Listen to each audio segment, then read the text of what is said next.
Good, sir? Sir, everybody good? All right. Good evening. I'm Lieutenant Scott Spencer with the Montgomery County Sheriff's Office. Today I'm here to give you a preliminary briefing that a wanted career criminal's reckless actions resulted in the tragic death of a pedestrian waiting on a bus. At approximately 2:15 p.m., members of the Montgomery County Sheriff's Office assigned to the Gulf Coast of Violent Offenders Task Force were attempting to apprehend Joseph Jebbia, 43 years old, on an aggravated assault warrant out of Montgomery County. When deputies attempted to initiate a traffic stop on the suspect with a blatant disregard for human life and the safety of others, he began to evade law enforcement. During the pursuit, preliminary information suggests that Jebbia ran a red light and subsequently struck another citizen's vehicle, causing a chain reaction that resulted in the vehicle being driven by Jebbia hitting the pedestrian waiting at the bus stop. Tragically, the pedestrian succumbed to their injuries at the scene. The suspect continued his reckless evasion, leading law enforcement on a crash, on a dangerous chase, which eventually resulted in a crash near Millwood and Highway 249. Upon his arrest, deputies discovered a loaded assault rifle, body armor, and drugs in the suspect's vehicle. Joseph Jebbia is a career criminal with a history of violence. His actions today continue to demonstrate a complete and reckless disregard for the lives and safeties of others, directly resulting in the death of another innocent person. Our thoughts and deepest condolences go out to the family and friends of the deceased during this difficult time. And right now, I'll take any questions you might have. Can you clarify, so he is accused of running a red light here on West Road. He hit that white car that we've been seeing here next to the bus stop. Did the white car, was that a ripple effect? The white car hit the person died, or the suspect? The suspect, he did hit another car, but the suspect's vehicle, based on preliminary investigation, is the one that struck the victim, the deceased. And even after that happened, you say the chase continued until the suspect crashed somewhere? Yes, and they're still going through that because it is covered over a long area, this pursuit. So we can tell you that we believe the crash that's up on 45 with a hazmat is related to him. Like I said before, his willful disregard for human life, he turned around on 45 and started going southbound, going head on towards deputies. He knew he was wanted. He's been wanted for a while, and he just chose that he wasn't going to go to jail. In fact, during his arrest, he actually told investigators that he knew and he wasn't about to go back to jail again. The person that died, you guys have age for that person. We know they were waiting here at the bus stop. Yeah, all I'm authorized to release right now, because that is part of the vehicular crimes with HPD, is that she appears to be in her 50s and is a Hispanic female. So is this chase related to something happening on Smiling Woods Lane and Tomahawk Parkway? Is that you? What was the address? Smiling Woods and Tomahawk? That may be exactly where they're telling me it was. So that's where it ended? Yes, where the crash ended. Yes. So we're talking 2 crashes or 3? Sorry, I feel like Here and there, I know of for sure. There could be others. Yes. Okay, great. And then, what vehicle was he driving?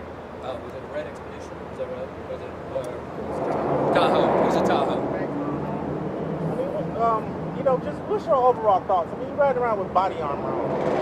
Just worst of the worst. Just what's your overall thoughts about all that? I think his actions in his career, his life, has been less than exemplary here, right? He's constantly broken the laws. He's wanted for aggravated assault out of Montgomery County, where he almost took a lady's life. So he continues that today, and he's just done it for his entire life, and it's about time that he's taken off the streets forever, and justice needs to be served. Was he taken to jail or to the hospital? Did he have injuries after the chase? I believe he's taken to the jail. And what jail was that?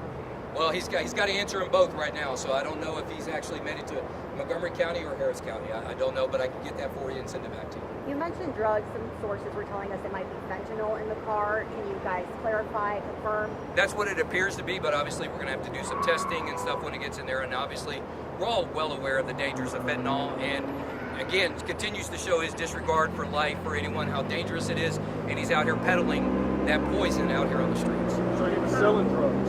Well, he had a large amount of it with him, so I'm assuming his intention was to sell it. And you believe fentanyl? That's what preliminary information believes it was fentanyl. And when you're saying large amount, I mean, could you ballpark it a little bit there?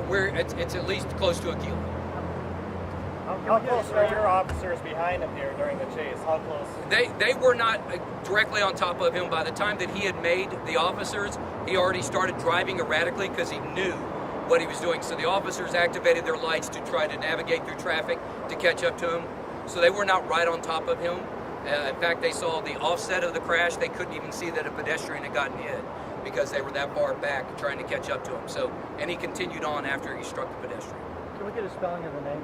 Spencer, my name? No, his name. Oh, Jebbia is what I have. Joseph is the common spelling. Do you have a DOB on him? No, I do not. I do know he's 43 years of age. And sir, you said the whole driving the wrong way on 45 happened after he. Yes, that was right up here, right here on this 45. After he killed Yes. him. Okay. How fast were you guys going? Like, what was the rate of speed of this suspect? We know, I mean, after he's accused of killing this person here in his car, 17 more minutes before you guys were finally able to stop him. Well, Stop the havoc. our investigators or members are obviously decompressing right now from where that, so we're going to get that information, how fast they were going. I do know that the HPD, I believe HPD and Harris County units assist in the pursuit, and they're obviously doing their paperwork. We'll be able to get that, but he was driving reckless throughout this entire thing. At what point did they pick up in the pursuit? After this crash happened, or right when you guys It would just be shortly thereafter. We always have marked units readily, and we had called for them to assist in stopping him once he had made us. Okay, so the pursuit began where approximately? That was at the gas station down the street. And it continued up this way. It's on the feeder road. Yes. Here. What's your message this afternoon to people at home, or people watching the story, learning about this tragedy, this innocent bystander that got killed, and then the subsequent arrest of this person that you guys called a career criminal? What's your message to people out there watching this? You know, this lady was just probably on her way home from work, right, when this happened to her.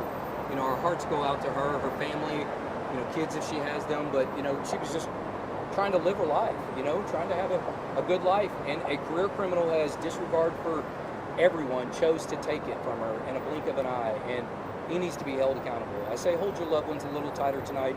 Please keep the family of the deceased in your prayers, and let's make sure Mr. Jebbia doesn't get out of jail ever again.